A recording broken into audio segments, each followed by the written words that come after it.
इतक्या मोठ्या संख्येने तुम्ही सगळेजण आलात, शॉर्ट नोटीसवर आलात, मनापासून धन्यवाद. तुम्हा सगळ्यांना आज आपण इथे का जमलोय हा विषय माहिती आहेच आहे. बीड जिल्ह्यातील माननीय आमदार श्री सुरेश धस यांनी काल प्रसार माध्यमांशी बोलताना जी काही टिप्पणी केली त्या संदर्भात तीव्र निषेध व्यक्त करण्यासाठी आज मी तुम्हा सगळ्यांसमोर आलेली आहे. काल नाही तर गेले 1.5 महिन्यापासून हा सगळा प्रकार चालू आहे आणि गेले 1.5 महिने अत्यंत शांततेनं मी या सगळ्याला सामोरी जाते. सगळ्या ट्रोलिंगला, सगळ्या निगेटिव्ह कमेंट्सना. आणि ही माझी शांतता, माझी मूकसंमती नाहीये. मी माझ्यासारख्या अनेक महिला, कलाकार या सगळ्यांचीही हतबलता आहे. हे शांत राहणं तुम्हा सगळ्यांमुळे कुठे ना कुठेतरी आमच्यावर बेतलेलं आहे. एक व्यक्ती आपल्या कुठल्या तरी रागाच्या भरात, उद्वेगाच्या भरात काहीतरी बरळून जाते. त्यानंतर त्या 2 वाक्यांचा मीडिया 1000 व्हिडिओ करतो, तेवढेच शब्द पकडतो, त्याच्यावर 1000 व्हिडिओज बनतात युट्यूब चॅनल्सवर. मग एका सेलिब्रिटीला त्याच्यावर वक्तव्य करणं भाग पाडलं जातं. मग ती बोलते, मग परत पहिल्या व्यक्तीला वाटतं आता आपण बोललंच पाहिजे, मग ती परत व्यक्ती बोलते, मग आता परत बोलणं क्रमप्राप्त होतं कारण आता नाही बोलली का, गप्प बसली का, मागे हटली, मग ही परत व्यक्ती बोलते. ही चिखलफेक चालू राहते, महिलांची अब्रू निघत राहते आणि सगळ्यांचं मनोरंजन होतं. हे होऊ नये, सगळ्या समाज माध्यमांसमोर ही चिखलफेक होऊ नये म्हणून मी यात पडले नाही. मी शांत बसणं हा पर्याय स्वीकारला. या गटारात मी दगड टाकणं योग्य समजलं नाही. ऑल्सो मला असं वाटलं की हा विषय इतका खोटा आहे, ही गोष्ट इतकी धादांत खोटी आहे, त्याला काही बेस नाही. एका सांस्कृतिक कार्यक्रमामध्ये सत्कार स्वीकारताना काढला गेलेला एक फोटो, ती आमची एकमेव भेट, धन्यवाद, हा एकमेव संभाषण, एक शब्द, याच्यावरून एवढी आवई उठावी, त्याला मी का प्रत्युत्तर देऊ? जेव्हा त्या गोष्टीवर मी भाष्य करते, 10 लोकांपर्यंतची गोष्टी 1000 लोकांपर्यंत पोहोचतात. ती जर गोष्ट खोटीच असेल तर ती किती काळ टिकणार? त्या गोष्टीला आपण किती महत्व द्यायचं? म्हणून मी त्या गोष्टीकडे दुर्लक्ष केलं. शांत बसणं मी योग्य समजलं आणि याला भरपूर साथ होती ती मी ज्या व्यक्तींबरोबर काम करते, ज्या संचाबरोबर काम करते, माझं कुटुंब, माझा मित्रपरिवार, सगळे आप्तेष्ट, महाराष्ट्रातली जनता, प्रेक्षक ज्यांचं प्रेम आहे माझ्यावर. कोणीही माझ्यावर एका शब्दानेही कधी शंकेच्या दृष्टिकोनातून पाहिलं नाही, कधीही मला विचारलं देखील नाही. प्रत्येक जण भेटला त्यावेळी हे म्हणाला, प्राजक्ता योग्य करतेस, शांत राहा, धीरानं सामोरी जा. या अशा आवया उठतात आणि निघून जातात, सरपास होतात, तू शांत राहा, धीरानं सामोरी जा. ह्या सगळ्यांचा माझ्यावरचा विश्वास नाही. मी आधी पूर्ण करेन माझं सगळं. माईक मध्ये सर्व इको होतो, त्याच्यामुळे तुम्ही फक्त माईक तुम्ही बोला. Sorry for interrupt.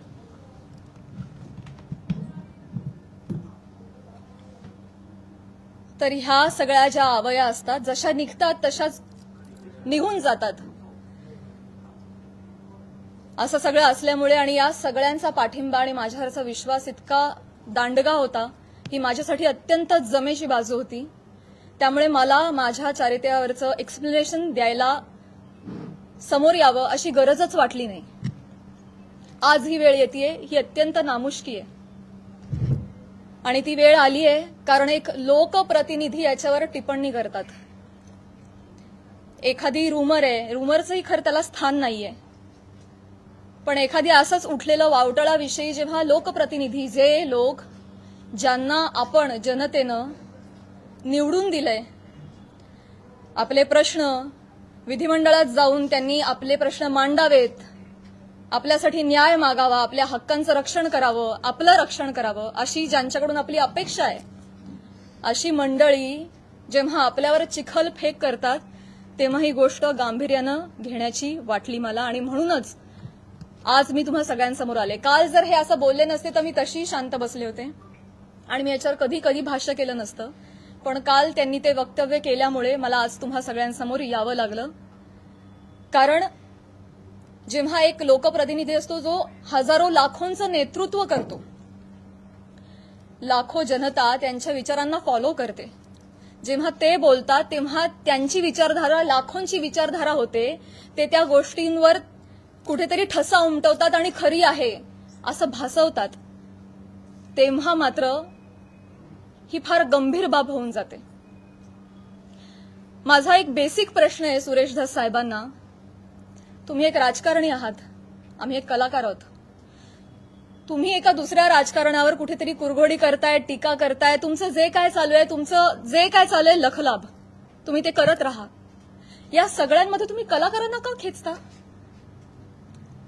आम्हा कलाकारांचा ह्याच्यामध्ये काय संबंध? काय बीडमध्ये काहीतरी कायदा सुव्यवस्थेचा काही प्रश्न निर्माण झालेला आहे, त्याच्यावर भाष्य करत असताना कलाकारांवर गाडी का घसरते? बर, ते इव्हेंट मॅनेजमेंट विषयी काहीतरी सांगत होते की यांच्याकडून शिकावं इव्हेंट मॅनेजमेंट, मान्य. पण मग महिला कलाकारांचीच का नावं येतात? का परळीला कधीच कोणी पुरुष कलाकार गेला नाही का कार्यक्रमाला? त्यांची नावं का नाही येत?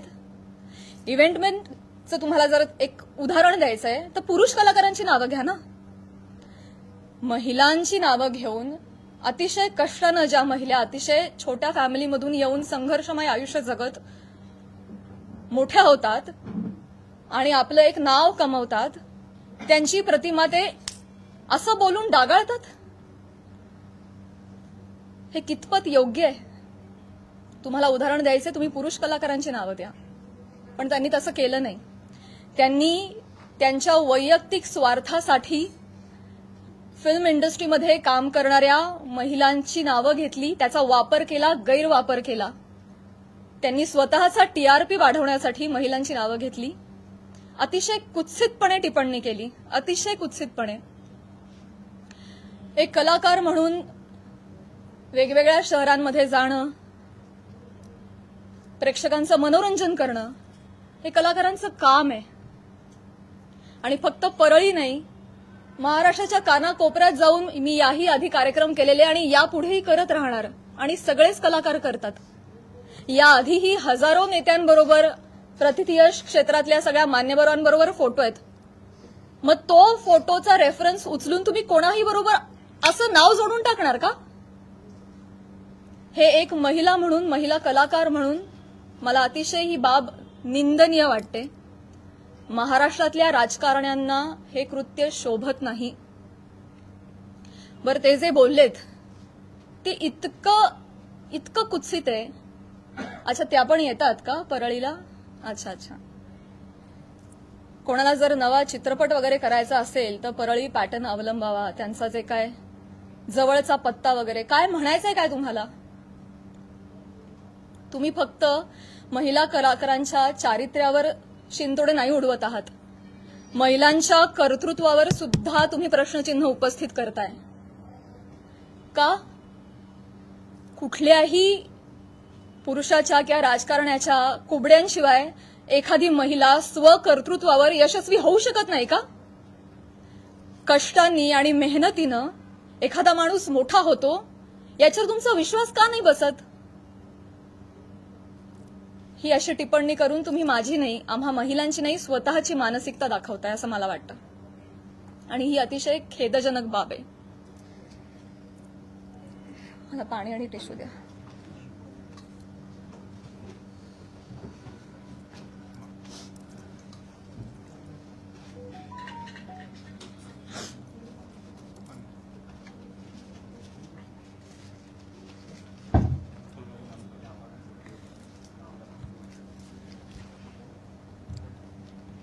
महिलांची अब्रू, इस्पेशली फिल्म इंडस्ट्रीमधल्या महिलांवर फार सॉफ्ट कॉर्नर, फार सॉफ्ट टार्गेट, कोणी यावं, पटकन नावं घेऊन जावं. तुम्ही तुमच्या राजकारणासाठी, मी विनंती करते, तुमच्या वैयक्तिक राजकारणासाठी तुम्ही फिल्म क्षेत्रामधल्या महिलांच्या नावाचा गैरवापर करणं बंद करावं अशी मी त्यांना विनंती करते. आणि ज्या कुत्सितपणे त्यांनी टिप्पणी केली आहे या सगळ्या गोष्टीचा प्रसार माध्यमांसमोर हशा पिकवण्यासाठी त्यांनी उपयोग केलेला आहे. हे वागणं महाराष्ट्रातल्या राजकारण्यांना शोभत नाही. ही अतिशय निंदनीय बाब आहे. आणि म्हणूनच ज्या कुत्सितपणे त्यांनी टिप्पणी केली आहे आणि हशा पिकवलाय प्रसार माध्यमांसमोर कसं बोलावं काय बोलावं याचं ज्यांना भान नाहीये त्यांना मी विनंती करते की त्यांनी तितक्याच विनम्रतेनं माझी जाहीर माफी मागावी. आणि फक्त माझीच नाही माझ्याबरोबर अनेक महिलांचा त्यांनी चुकीचं नाव घेऊन उल्लेख केलेला आहे. आणि या गोष्टीचा एक उपयोग करून मी सगळ्यांना त्यांना हेही सांगू इच्छिते की अशा पद्धतीनं कुठल्याही राजकीय गोष्टीसाठी फिल्म इंडस्ट्रीमधल्या महिलांच्या नावाचा गैरउपयोग होता कामा नये. पुढे जाऊन मी हेही सांगू इच्छिते मी आज महिला आयोगाकडे तक्रार केलेली आहे. फोन सायलेंट करा. महिला आयोगाकडे दुपारी तक्रार नोंदवलेली आहे. मी त्यांनाही रिक्वेस्ट केलेली आहे की कायद्याच्या चौकटीत राहून तुम्ही याच्यावर योग्य ती कारवाई करावी. मी देखील कायदेशीर कारवाई करत राहीन.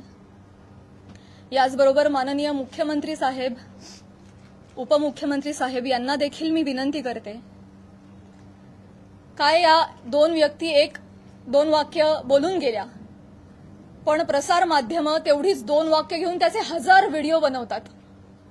इतके वाईट मथळे देतात हेडलाईन्स देतात. समोरच्या माणसाच्या आयुष्यात तुमच्या या मथळ्यांमुळे एक वादळ येऊ शकतं. त्यांच्या करिअरवर परिणाम होऊ शकतो. त्यांची प्रतिमा डागाळली जाऊ शकते. त्यांचं करिअर बर्बाद होऊ शकतं. ते डिप्रेस होऊ शकतात. ते आत्महत्या करू शकतात. तुम्हाला काळजी वाटत नाही या गोष्टीची? आपण आपला टीआरपी वाढवण्यासाठी आपण आपला एक सेट टार्गेट अचीव्ह करण्यासाठी कुठल्या थराला जाऊन बातमी करतो त्याचं किती वेगवेगळ्या पद्धतीनं आता फॉर एन एक्झाम्पल कालच मी बातमी वाचली आणि ती इतकी हर्टफुल होती. बीडमधील हत्या प्रकरणात आता प्राजक्ता माळींचंही नाव जोडलं जातंय. काय संबंध काय दोन गोष्टींचा? आपण काय हेडलाईन्स करतो त्याचा समोरच्या माणसावर. ही माझी आई रात्रभर झोपली नाही 1.5 महिना. मला वाटत नाही तिला शांत झोप लागली असेल. एक कमेंट नाही जी यांनी वाचली नाही. हा माझा भाऊ यांनी सोशल मीडिया बंद करून टाकला. सगळे अकाउंट्स डिलीट केले.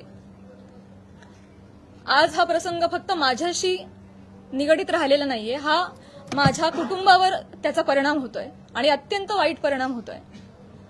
समाजामध्ये अशा पद्धतीनं प्रतिमा डागाळली जाणं एका मुलीची आणि स्पेशली फिल्म क्षेत्रामध्ये काम करणाऱ्या मुलीची ह्याला तोंड देणं अजिबात सोपी गोष्ट नाहीये.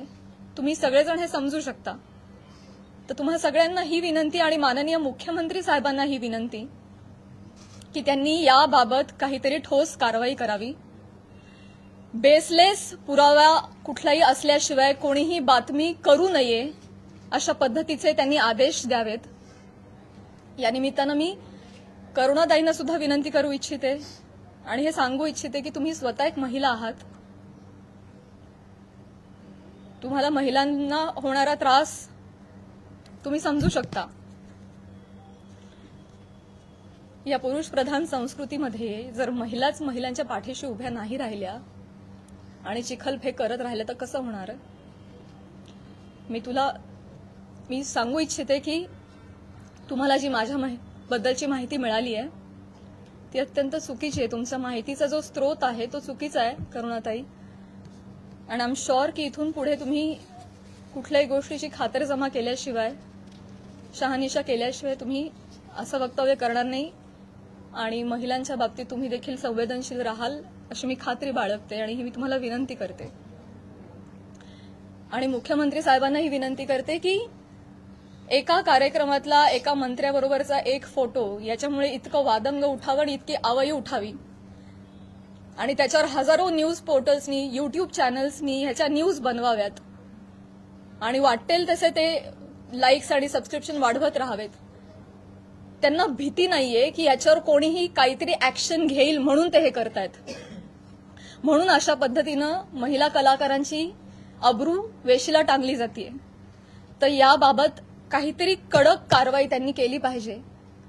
आणि असं जर होत राहिलं, आता 1000 कार्यक्रमांवर 1000 माणसांबरोबर नावं जोडली गेली, तर मला सांगा इथून पुढे कलाकार सुद्धा कुठल्याही राजकीय नेत्यांनी आयोजित केलेल्या कुठल्याही सांस्कृतिक कार्यक्रमाला जातील का हो?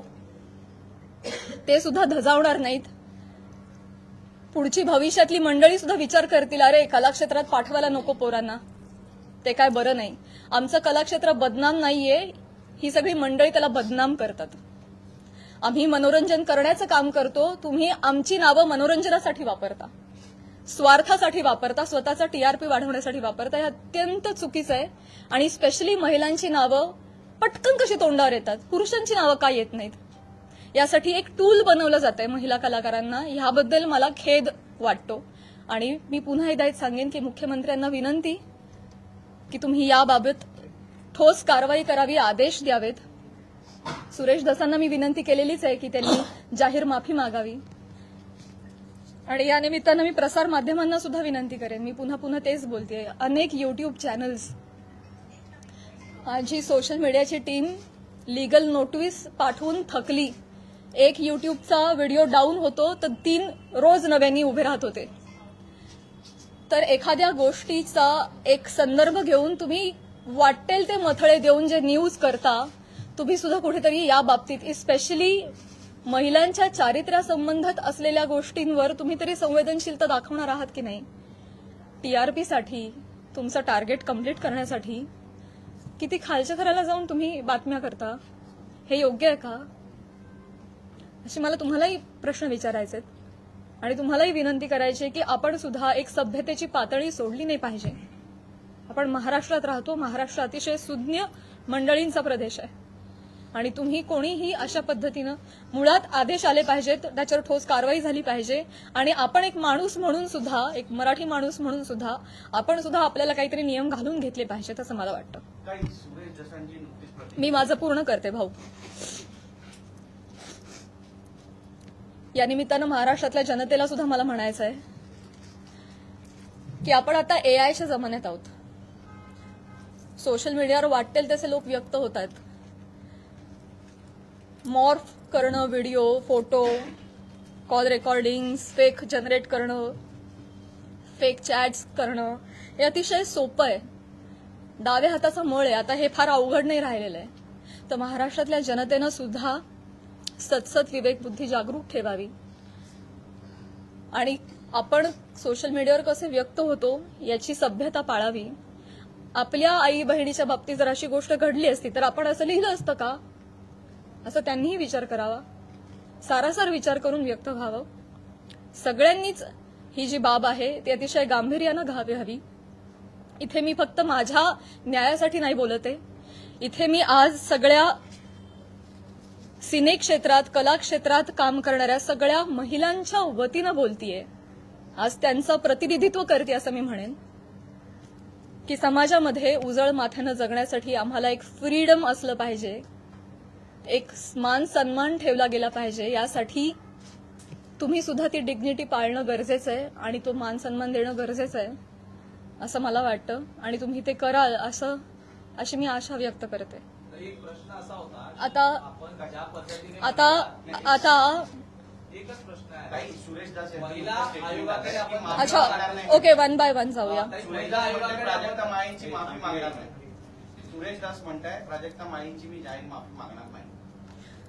मी त्यांना मागणी केलेली आहे. त्यांनी ज्या कुत्सितपणे हशा पिकवण्यासाठी हा मुद्दा उचललाय, ज्याला काही बेस नाही, तर मी मागणी केलेली आहे. आणि मला खात्री आहे की माननीय मुख्यमंत्री साहेब, माननीय उपमुख्यमंत्री साहेब, महिला आयोग याच्यावर कठोर कारवाई करतील आणि योग्य ती गोष्ट घडवून आणतील. महिला आयोगाकडे आपण तक्रार दाखल केलेली आहे. आपण कायदेशीर पाऊल म्हणजे पोलीस स्टेशनमध्ये जाऊन धस यांच्या विरोधात काही तक्रार दाखल करणार आहात का? ज्या पद्धतीने आता ते म्हणतायत की आम्ही माफी मागणार नाही म्हणून, तर आपण कायदेशीर पाऊल नेमकं काय उचलणार आहात? महिला आयोगाकडे तक्रार दिलेली आहे. आज किंवा उद्या मुख्यमंत्री साहेबांची भेट मला मिळणार आहे. त्यांना समक्ष जाऊन मी पत्र देणार आहे. उपमुख्यमंत्री साहेबांना जाऊन भेटणार आहे. त्यांना देखील समक्ष जाऊन पत्र देणार आहे, निवेदन करणार आहे. आणि जर गोष्ट काही घडली नाही आणि ही देखील महिला म्हणून हलक्यात घेतली तर डेफिनेटली माझ्या वकिलांमार्फत मी योग्य ती कारवाई करेन आणि माझ्या एकटीच्या न्यायासाठी नाही, मी समस्त कला क्षेत्रात काम करणाऱ्या महिलांच्या वतीनं पाऊल उचलेन. भाजपचे आमदार आहेत आणि मुख्यमंत्री गृहमंत्री कारवाई करतील असं वाटतं. आता तुम्हाला एक चान्स दिला ना, बाकीच्यांना पण चान्स. या प्रकरणाची सुरुवात तुम्ही उल्लेख देखील केला करुणा मुंडे यांच्या व्हिडिओपासून झाली होती, तर तुम्ही सुरेश धस यांच्यावरती कारवाई करावी अशी मागणी करताय. करुणा मुंडे यांची तक्रार तुम्ही महिला आयोगाकडे केली का किंवा करणार आहात का? मी ऑलरेडी त्यांना देखील नोटीस पाठवली आहे, करुणाताईंना तेव्हाच पाठवली आणि त्यानंतर त्यांनी काही वक्तव्य केलं नाही, त्या शांत बसल्या. त्यामुळे मी पुढे काही त्यांच्यावर कारवाई केली नाही.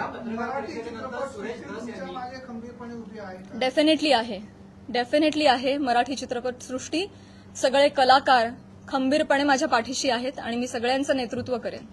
सुरेश धस यांनी जी पत्रकार परिषद चालू आहे त्याच्यानंतर त्यांनी प्रतिक्रिया अशी दिली की हे संतोष देशमुख प्रकरण दुसरीकडे नेण्यासाठी म्हणून तुम्ही ही पत्रकार परिषद. मला हेच सांगायचं आहे तुम्हाला सगळ्यांना, हेच सांगण्यासाठी आज मी आली आहे की तुमच्या राजकीय हेतूसाठी तुम्ही कला क्षेत्रातल्या कलाकारांची नावं का जोडताय? कलाकारांचा आणि राजकारणाचा काही एक संबंध नाहीये. तुम्ही जर कालच्या त्या भाषणामध्ये आमचं नाव घेतलं नसतं तर आज मी तुमच्यासमोर इथे नसते. मी आज माझ्या ज्योतिर्लिंग यात्राला असते. त्यांनी नाव घेतल्यामुळे आज मला इथे बसावं लागतंय. त्यांनी सुरू केली ही गोष्ट. त्यामुळे तुम्ही असा अर्थ जोडू नका, ही तुम्हालाही विनंती. आणि मुळात राजकारणाचा आणि कलाकारांचा काही संबंध नाही. तुम्ही तो ओढून आणू नका. स्पेशली महिला कलाकारांना तुम्ही इथे त्यांच्या प्रतिमा डागाळू नका. येस, हो, इथे मुलगी बोलतीये. या सगळ्या चिखलफेकमुळे कुठेतरी कलाकार कोणत्याही गोष्टीवर भूमिका घेताना म्हणजे काचकूच करतात असं वाटतं का?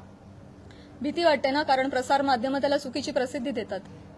मग यामुळेच पुढे कधी म्हणूनच मुख्यमंत्र्यांना मी विनंती करणार आहे की जर कुठलाही पुरावा नसेल तर प्रसार माध्यमांनी स्पेशली युट्यूब चॅनल्सनी जर अशा काही बातम्या केल्या तर त्यांच्यावर कठोर कारवाई करावी. इनफॅक्ट तशा पद्धतीचे निर्देश त्यांनी आत्ताच जारी करावेत. सुरेश धसांनी फक्त माफी मागावी एवढंच तुमची मागणी आहे की जरी त्यांनी माफी मागितली तरी त्यांच्यावर कारवाई करण्यात यावी अशी मागणी? मला आहे ना प्रॉब्लेम एक दोन व्यक्तींनी बोलण्याचा नाहीये. या मला प्रवृत्तीचा त्रास आहे. हा प्रघात पडता कामा नाहीये की कोणीतरी काहीतरी फार कष्टाने नाव कमवतो, कोणीतरी एक काहीतरी येऊन बोलून जातं आणि अख्खी इमेज डागाळते. स्पेशली महिलांच्या बाबतीत मी पुन्हा तेच म्हणेन की नाव घेताना त्यांनी 3 महिलांचं का नाव घेतलं? पुरुष कलाकार गेलेच नाहीत का हो परळला कधी कार्यक्रमाला? मी जेव्हा गेले होते कार्यक्रमाला तेव्हा माझ्याबरोबर सुद्धा प्रसाद खांडेकर, गौरव मोरे ही मंडळी होती. अमीर हडकर, आमचे सगळे कलाकार होते. त्यांची नाही नावं आली. त्यामुळे स्त्री कलाकारांना याच्यामध्ये गोवू नये. राजकारण्यांनी स्वतःच्या स्वार्थापायी टीआरपी त्यांच्या अशा पद्धतीनं वाढवू नये आणि गैरवापर करू नये. हिंदी असो किंवा मराठी राजकीय नेते मुख्यतः कलाकारांना टार्गेट करतात. हे हेतुपुरस्सर किंवा जाणीवपूर्वक वक्तव्य केल्यानंतर त्यांना प्रसिद्धी मिळते. मला हे माहिती नाही ते देण्यासाठी असं वक्तव्य होतं असं वाटतंय का? आणि याचा पाठपुरावा म्हणून तुम्ही कलाकारांची काही संघटना बांधणार का किंवा त्याला एकत्र आणणार का आगामी काळात? मला हेच म्हणायचं आहे की ते काहीतरी बोलून जातात, एक काहीतरी वल्गना करून जातात. खरं तर त्यांनी अशा पद्धतीच्या वल्गना हाणून पाडल्या पाहिजेत एक लोकप्रतिनिधी म्हणून, पण ते त्याला हवा देत आहेत ही गोष्ट चुकीची आहे. पण त्यांना जेव्हा कळेल पुढे जाऊन की त्यांच्या एका वक्तव्याचे 1000 वेगळ्या पोर्टल्सनी 1000 न्यूज केल्यात हे त्यांना कळल्यानंतर खरं तर तेही करणार नाहीत, करुणाताई बोलणार नाहीत. पण त्यांना ही पुढे गोष्ट एवढी मोठी घडतीये ह्याची त्यांना कल्पना नसावी कदाचित. मला जेवढे त्या 2 व्यक्ती बोलल्या याचा त्रास आहे तेवढाच त्रास मला प्रसार माध्यमांनी केलेल्या फेक न्यूजचा देखील आहे. सो डेफिनेटली याच्यावर कारवाई व्हावी असं मला वाटतं. या विषयांवर बोलणं टाळतात, सोडून देतात. त्याच्यामुळे तुम्हाला वाटतं का की त्यांना बोलायला वेळ मिळतो किंवा तो चेष्टा मस्करीचा विषय होतो? करुणा मुंडेंनी जेव्हा तुमच्यावर टीका केली तेव्हा जर तुम्ही उत्तर दिलं असतं तेव्हा पुन्हा एकदा तुमचं नाव अशा प्रकारे घेतलं गेलं नसतं असं वाटतं? पुन्हा एकदा मी तेच म्हणेन, पुन्हा एकदा मला तेच म्हणायचंय का कलाकार पुढे येत नाही? मी पहिलं वाक्य म्हणाले की या सगळ्यामध्ये आमची हतबलता आहे गप्प राहण्यामध्ये. का? कारण समाज माध्यमांमध्ये ही चिखलपेक चालू राहते. विषय एवढा असतो कुठेतरी वेगळीकडे जाऊन पोचतो. आज तुम्हाला काय वाटतंय हे चालू राहतं. त्यामुळे कलाकार शक्यतो यामध्ये पडत नाहीत. आणि बरीच मंडळी, मी फक्त कलाक्षेत्र म्हणत नाही, बऱ्याच क्षेत्रांमधली मंडळी गप्प राहणं हा पर्याय निवडतात. कारण हे असं जाहीरपणे चिखलफेक होत राहते. म्हणूनच या संदर्भात जर काहीतरी रूल्स अँड रेग्युलेशन्स आले, कठोर नियम आले की जर या गोष्टीमध्ये तथ्य सापडलं नाही, जर कुठला पुरावा सापडला नाही तर त्यांच्यावर कायदेशीर कारवाई होईल त्या न्यूज पोर्टलवर किंवा युट्यूब चॅनलवर. असा जर आपल्याकडे नियम आला ना तेव्हा जाऊन हे बंद होणार आहे. तर असा नियम काढावा हीच विनंती आहे माझी मुख्यमंत्री साहेबांना. पण तुम्हाला जाणीवपूर्वक टार्गेट केलं जात आहे? नाही असं काही नसतं. त्यांनी माफी नाही मागितली तर पुढची भूमिका काय असेल? मला हा नियम आणायचा आहे. मला या निमित्तानं प्रसार माध्यमांमध्ये जे काही न्यूज होतात त्याला पुराव्यांची जोड नसेल तर तुम्ही ते करू नका, केलं नाही पाहिजे. ते खोटं आढळल्यास कायदेशीर कारवाई होईल अशा पद्धतीचा नियम आला पाहिजे. हे माझं खरं उद्दिष्ट झालंय. आता ते म्हणाले की मुंबईत जाऊन मी बोलणार आहे प्राजक्ता माळीसोबत. स्वागत आहे.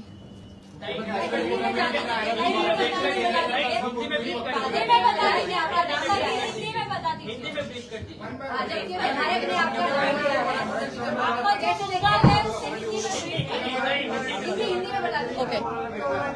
एका पत्रकाराला एकच देते. एका पत्रकाराला 4 वेळा संधी नाही मिळू शकणार.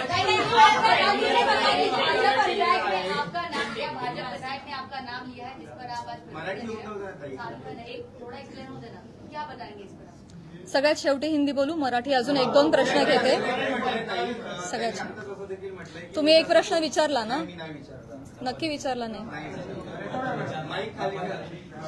त्यांनी असं देखील वाटलंय की मी असं कोणतंही ऑब्जेक्शन घेण्यासारखं वक्तव्य बोललेलो नाही आणि माझ्यासाठी प्राजक्ता माळी हा विषय संपलेला आहे असं देखील वक्तव्य केलेलं आहे. काय सांगा? मी ते बघितलं नाही. परंतु अच्छा, त्या पण आल्या का? येतात का परळीला? अहो, परळीला नाही, सबंध महाराष्ट्रात फिरतो आम्ही. देशाबाहेरही कार्यक्रमाला जातो.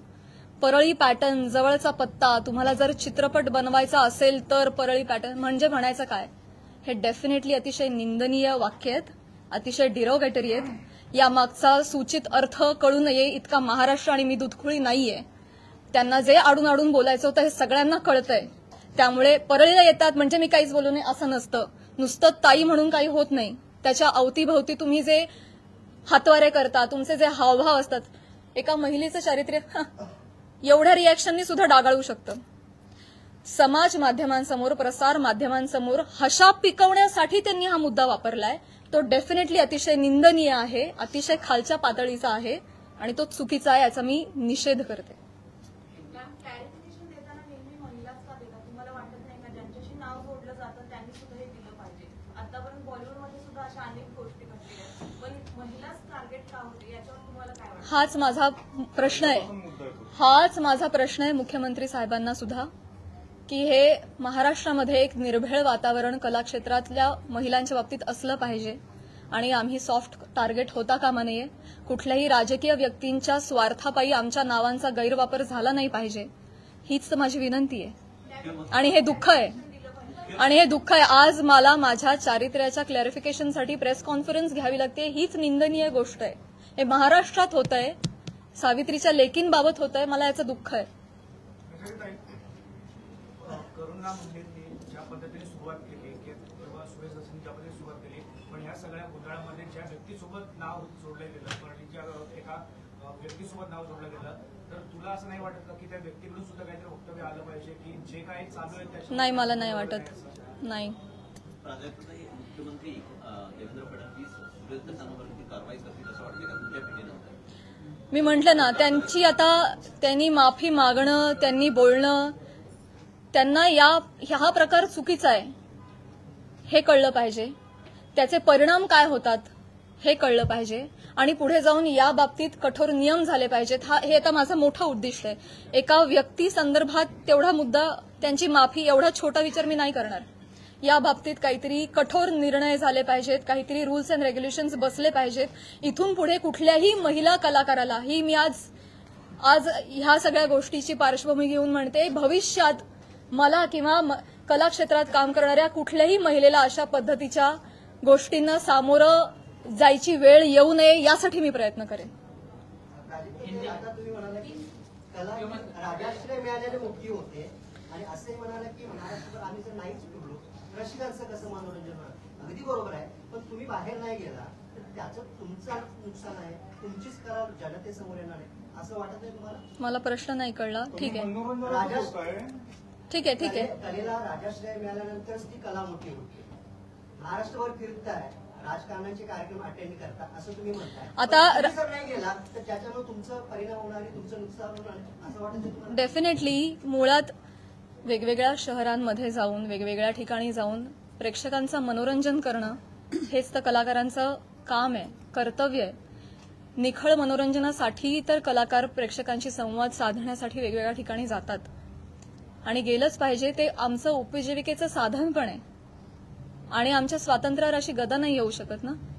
त्यामुळे कलाकार धर्म आम्ही पाळतोय, पण त्याचा असा पद्धतीनं चुकीचा अर्थ काढणं हे क्लेशदायक आहे. तेव्हाच कला मोठी होईल जेव्हा त्याला राजाश्रय मिळेल. मिळाली पाहिजे, म्हणूनच म्हणते रूल्स अँड रेग्युलेशन्स आणा. जी नहीं ठीक है ठीक है नहीं ठीक है ठीक है. मैं यही कहना चाहूंगी कि आज जो भी यहाँ पे हुआ, सुरेश धस जी ने जो भी बोला है वो काफी निंदनीय है ही. उसके खिलाफ हम काम करेंगे डेफिनेटली. महिला आयोग भी करेंगे, माननीय मुख्यमंत्री जी भी करेंगे. सबसे मैं निवेदन करूंगी, लीगल एक्शन भी लिए जाएंगे.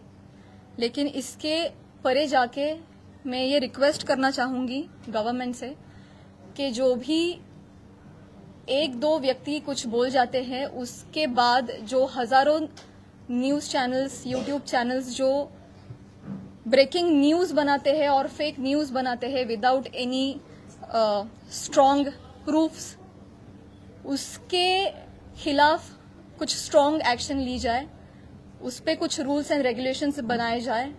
तब जाके ये सही मामले में एक व्यक्ति किसी को सॉरी बोल देता है और मामला खत्म हो जाता है. इतना छोटा ये नहीं होना चाहिए. इसके परे जाके हमारी गवर्नमेंट ने महिलाओं के हित के लिए उनके अगेंस्ट जो ये फेक न्यूज बनती है उसके खिलाफ उन्होंने कठोर रूल्स एंड रेगुलेशंस बनाने चाहिए. ये मेरी उनसे रिक्वेस्ट है. आपकी इस मामले में सीएम और डीसीएम किसी से बात हुई है? जी, आज सुबह मैंने उनका टाइम लेने के लिए फोन किया था और हमारी बात भी हुई. जी जी, और उन्होंने भी ये बोला कि ये नॉनसेंस मैं भी बिल्कुल टॉलरेट नहीं करूंगा और मैं आपको प्रेस कॉन्फ्रेंस लेने से नहीं रोकूंगा. आप प्लीज जाइए, प्रेस कॉन्फ्रेंस लीजिए. मैंने ऑलरेडी धस जी से बात की है और ये नॉनसेंस हम कोई भी टॉलरेट नहीं करेगा और मैं आमने सामने जाके भी उनसे ये बात करूंगी. कार्रवाई करने का उन्होंने कोई आश्वासन दिया है सीएम? मैं बोलूंगी कि कार्रवाई क्या होता है. एक व्यक्ति सॉरी बोल के निकल गया, इतना छोटा ये नहीं होना चाहिए. ये आगे जाके हो ही नहीं, इसलिए कुछ कार्रवाई होनी चाहिए. आपने महिला आयोग में भी शिकायत जी, शिकायत में आपने क्या मांग की? इस पे कार्रवाई होनी चाहिए और इस पे रूल्स एंड रेगुलेशंस बिठाने चाहिए, यही लिखा है. क्या सोशल मीडिया पे आपको बहुत परेशान किया जा रहा है, उस पर भी आपने बात? मैंने ये बोला अभी, महाराष्ट्र के सारे जनता को मैंने अपील किया है कि हम भी एक डिग्निटी मेंटेन करें. क्या लगता है प्राजक्ता जी, आपको क्यों टारगेट किया जा रहा है? कुछ टारगेट नहीं किया जा रहा. ठीक है, सुरेश दत्त कह रहे हैं कि वो माफी नहीं मांगेंगे, इस पर आपको क्या कहना है? मैंने बोला, सिर्फ माफी की मैंने बोला. जय हिंद, जय महाराष्ट्र.